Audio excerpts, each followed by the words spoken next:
तर मित्रांनो, आजच्या क्वार्टर रिझल्टमध्ये काही कंपन्यांनी विक्रमी नफा कमावत गुंतवणूकदारांना आनंद दिला आहे, तर काही कंपन्यांचे निकाल अपेक्षेपेक्षा कमकुवत आले आहेत. Hindustan zinc, Sterlite technology, Tata consumer, SBI life आणि ACC व कोणत्या कंपनीचे निकाल सर्वात दमदार आले आणि कोणत्या शेअर्सवर सोमवारच्या बाजारात सर्वाधिक लक्ष राहू शकतो. चला जाणून घेऊया सर्व क्वार्टर रिझल्ट सविस्तर. तर मित्रांनो, ताज्या तडक्यामध्ये आपलं मनापासून स्वागत आहे. शेअर बाजारातील ताज्या आणि महत्त्वाच्या बातम्या सर्वात आधी मराठीत.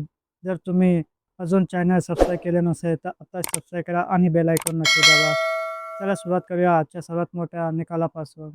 सर्वात प्रथम पाहूया हिंदुस्तान झिंकचे क्वार्टर वन फायनान्शियल 27चे निकाल.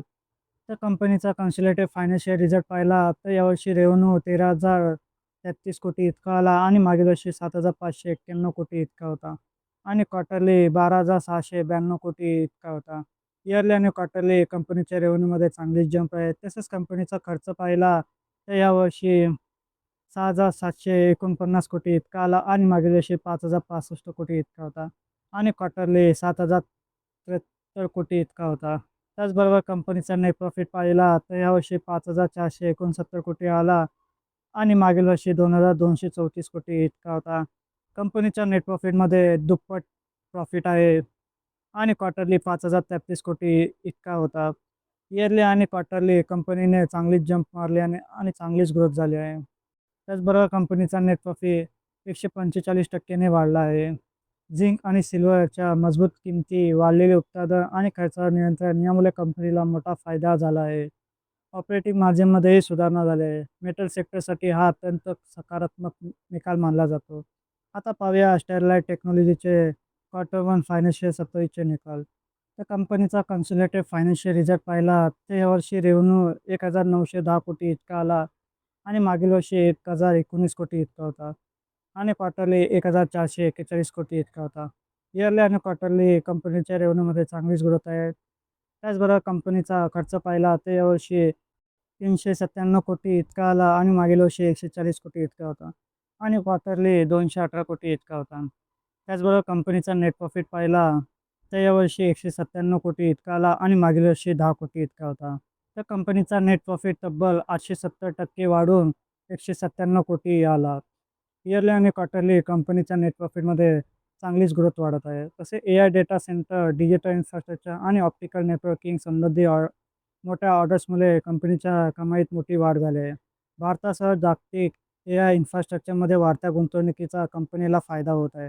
निकालानंतर या शेअर्सकडे गुंतवणूकदाराचे विशेष लक्ष राहू शकते. आता येऊया टाटा कन्झ्युमर प्रॉडक्टच्या निकालाकडे. तर कंपनीचा कन्सॉलिडेटेड फायनान्शियल रिझल्ट पाहिला तर कंपनीचा रेव्हेन्यू यावर्षी 5,348 कोटी इतका आला आणि मागील वर्षी 4,778 कोटी इतका होता. आणि क्वार्टरली 5,433 कोटी इतका होता. इयरली आणि क्वार्टरली कंपनीच्या रेव्हेन्यूमध्ये ग्रोथ वाढत आहे. तसं कंपनीचा खर्च पाहिला तर यावर्षी 4,828 कोटी इतका आला आणि मागील वर्षी 4,354 कोटी इतका होता. आणि क्वार्टरली 4,844 कोटी इतका आला. त्याचबरोबर कंपनीचा नेट प्रॉफिट पाहिला तर यावर्षी 427 कोटी इतका आला आणि मागील वर्षी 331 कोटी इतका होता. आणि क्वार्टरली 424 कोटी इतका. तर कंपनीचा नेट प्रॉफिट 28% वाढून 427 कोटी झाला आहे. त्याचबरोबर रेव्हेन्यूमध्येही 12%ची वाढ झाली आहे. टाटा टी, टाटा सॉल्ट, संपन्न आणि प्रीमियम फूड पोर्टफोलिओमुळे चांगल्या मागणीमुळे कंपनीची कामगिरी सुधारली आहे. FMCG क्षेत्रासाठी हा निकाल सकारात्मक मानला जातो.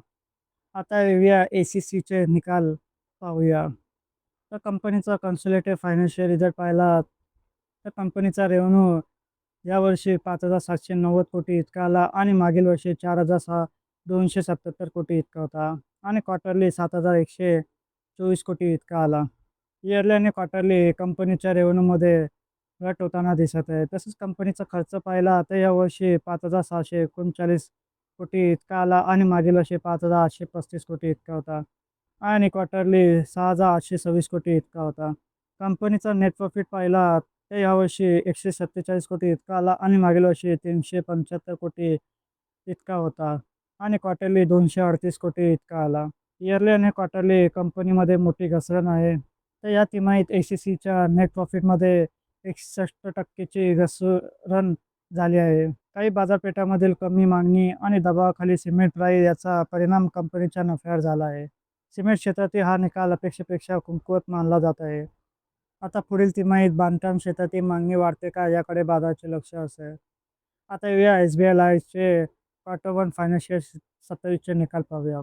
तर कंपनीचा नेट प्रॉफिट 22% वाढून 720 कोटी झाला. स्ट्रॉंग प्रीमियम ग्रोथमुळे कंपनीच्या नफ्यात चांगली वाढ झाली आहे. इंडिव्हिज्युअल प्रीमियम आणि रिन्युएबल प्रीमियम या दोन्ही विभागामध्ये मजबूत वाढ दिसून आली आहे. इन्शुरन्स सेक्टरमध्ये SBI लाईफची मजबूत कामगिरी या निकालातून दिसते. तर कन्क्लुजन पाहिला आता आजच्या क्वार्टर निकालामध्ये Hindustan zinc, Sterlite technology, Tata consumer आणि SBI लाईफ यांनी सकारात्मक कामगिरी केली आहे. तर SECचे निकाल निराशाजनक ठरले.